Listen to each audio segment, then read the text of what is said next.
Okay guys, welcome back na naman sa aking YouTube channel. No? So bukas update kay Nightcrow, starting yan na 7 AM ng umaga hanggang 9:20 AM ng umaga pa rin. So ano ba yung mga main updates? So unang-una, 8 new events will be introduced. Pangalawa, World Dungeon Season 13 will begin. Tapos Season 13 schedule March 4 hanggang March 18 before update. Tapos Mount Transcend in slot effects added daw pagkapag level 5 na daw yung mount. Okay, so yung pang-apat, 2 new season passes added. So unahin na natin tong 8 new events. So una dyan yung night training. So bukas times 2 yung guild coins. Kapag alas 12 mamaya, wag mo na kayong mag-donate. Kasi dito, times 2 guild coin obtained from checking in and donating to the guild. Okay, so yung pangalawa, mission completion event. So ito medyo may bago dito, yung tinatawag na blessing light. No, possible na tumaas siguro yung mga carving knife or weighing scale. So makita mo dito, mag-attempt ka ng +1 jewel artifact once. Tapos makakuha ka ng blessing light bound. So sa tingin ko, yung jewel artifact ipapalit mo sa blessing or pwedeng hindi. So ipapalit mo sa +8 jewel. Pero kailangan mo ng jewel artifact once. So baka ganun ang idea, sana ganun. Kung ganun ang magiging idea bukas, pagbasa nyo ng patch note, alam nyo na, tataas ang weighing scale at pati yung carving knife. So pareho lang siya nitong rune artifacts. So blessing light, ganun din, tapos final reward, blessing light bound. So ayan, hindi ko alam para saan to mga bossing. So malalaman na lang natin to bukas. Wala akong idea regarding dyan. Tapos element extraction, ito para siyang mount summon. So every combine, extract, tapos combine, makakuha ka ng another summon. Okay? Tapos ito, obtain rare element, ayan, pareho lang. So dalawa nga, para siyang mount. Tapos yung Philosopher Stone Transfigure order, yan, kailangan mo ng 100 Transfigure Philosopher Stone dyan para matapos yung event na yan. At saka itong madali, yung Chaos Fragment. So parang domino effect lang to. Tapos yung huli, check-in event.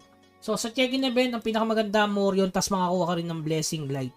So medyo mahiwaga tong blessing light na to, no? Okay.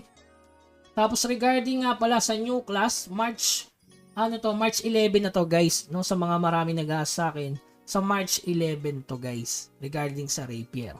So malinaw tayo dyan. Tapos yung pangalawa, regarding dun sa 100 more yun, ayan, on March 11, the round 2 reward coupon will be sent to the email address you registered. So ibig sabihin kung naka-register ka na dito, okay na yun, aabangan mo na lang sa email. Ulitin ko, sa March 11 pa siya. So by next week, saktong anniversary. So ano ba yung laman nito? So dalawa yung laman yan mga bossing. Unang-una yung Epic Accessory. Ulitin ko, Epic Accessory na pwede mong ilagay sa codex or gamitin dahil Epic yan guys. Hanggang May 5. So ibig sabihin may expiration siya. Hanggang May 5 naman. So parang 2 months, no? So meron yung PBACC tapos Epic pa yung gamit mo. So huwag mong basagin, sayang. Tapos yung Knight of Honor ticket, ayan, merong isang piraso dito na libre na mayroong 100 more yun na bound. So nakakabili din yan sa shop.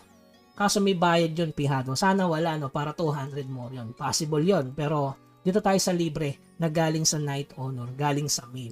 So marami nag-a-ask kung pwede ba isang email 4 na karakter. Bawal yun mga boss. Kahit gumawa ka na 5 email para isalin dun sa isang karakter, hindi gagana yun. Kasi mautak din yan si Nightcrow. Kung yung iniisip mo, hindi mangyayari yun mga bossing. Para tayo nang iniisip na, diba, halimbawa 4 yung karakter mo, 4 na Gmail para magkaroon ng tigo 100 more yun per character. Pero hindi gagana yun. Okay? So hanggang March 11 pa yan, kaya mag-pre-register ka na. Kung hindi ka pa nakapag-pre-register, GG ka dyan. Tapos yung sa Country Coins, expiration na siya bukas. Kaya kunin mo na agad yung Dragon Ball sa Country Coins. Kasi baka makalimutan mo. Ipalit nyo na guys, hindi na pupunta doon. Alam niyo naman yung Country Coin Shop, hindi siya permanent, hanggang March 4 lang siya. Tapos ito, Fever Time, sa March 7 pa.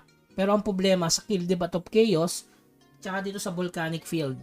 Yan, Masarta Eerie, March 7 to 9. Tapos March 14, ito, maganda to kasi kung magmamasarta ka, o yan. 100% XP yan mga boss. Sakto to pang World Dungeon, no? March 7 to March 9. Hanggang March 21 to 23, ganun din. So, salitan lang mga boss. Sa March 7 pa yung Fever Time, hindi ngayon. Sa March 7 pa hanggang March 9. Sa Biyernes yan, Biyernes, Linggo, Biyernes, Linggo, Biyernes, Linggo.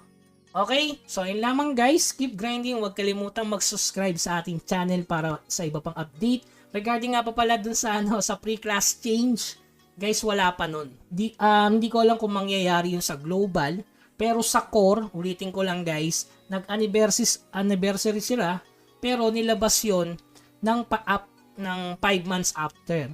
Halimbawa, yung sa core is April, yung kanilang anniversary, nilabas yung pre-class change ng August. So, ibig sabihin, kung magkakaroon sa atin, 5 months yung hihintayin mo after nung rapier. Okay? August. So, sa core, April first anniversary. Para malinaw tayo dyan regarding sa pre-class change. Pero may class change na may bayad sa March 11, pihado.